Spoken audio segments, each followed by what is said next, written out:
கர்த்தருடைய பரிசுத்த நாமம் மகிமைப்படுவதாக.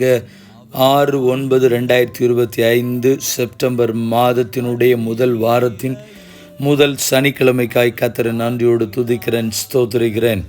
இந்த நாளுக்கான கர்த்தருடைய வார்த்தை வெளிப்படுத்தின விசேஷம் 3ஆம் அதிகாரம் 8ஆம் வசனம். இதோ திறந்த வாசலை உனக்கு முன்பாக வைத்திருக்கிறேன். I have placed before an open door that no one can shut.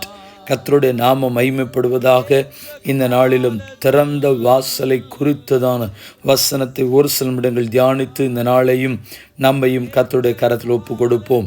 வெளிப்படுத்தின 3ஆம் அதிகாரம் 8ஆம் வசனம் சொல்கிறது, உன் கிரியைகளை அறிந்திருக்கிறேன். உனக்கு கொஞ்ச பலன் இருந்தும் நீ என் நாமத்தை மறுதலியாமல் என் வசனத்தை கை கொண்டபடினால் இதோ திறந்த வாசலை உனக்கு முன்பாக வைத்திருக்கிறேன், ஒருவனும் அதை பூட்ட மாட்டான். I know your deeds. See, I have placed before an open door that no one can shut. I know that you have little strength, yet you have kept my word and have not denied my name.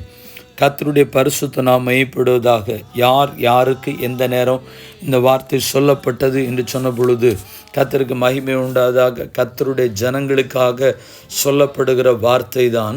ஆனால் பத்மு தீவிலே யோவானுக்கு ஹல்லேலூயா கடைசி காலங்களிலே திருச்சபைகளுக்கு சொல்ல வேண்டிய எச்சரிப்பின் செய்தியாய், அதிலும் குறிப்பாக Philadelphia சபைக்கு தேவன் சொல்லக்கூடியதான வார்த்தை. பிலதெல்பியா சபையே, நான் உன்னுடைய கிரியைகள் எல்லாவற்றையும் நான் நன்கு அறிந்திருக்கிறேன்.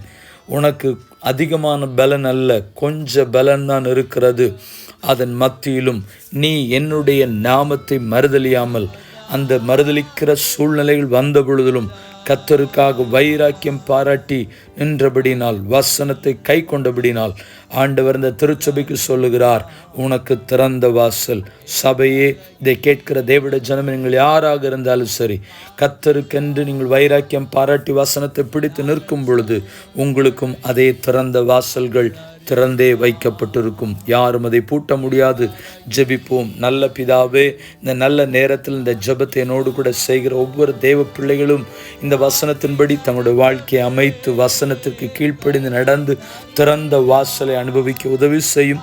ஆசீர்வாதத்தின் திறந்த வாசல், கர்ப்பத்தின் திறந்த வாசல், எதிர்கால காரியங்களுக்கான திறந்த வாசல், வெளிதேசம் செல்வதற்கான திறந்த வாசல், ஆவிக்குரிய தரிசனங்களை காணும்படியான திறந்த வாசல், தரிசனங்களை காணும்படியான திறந்த வாசல் எப்பத்தா இயேசுவின் நாமத்தில் திறக்கப்படுவதாக ஜெபம் கேளும் நல்ல பிதாவே, ஆமென். வாழ்த்து.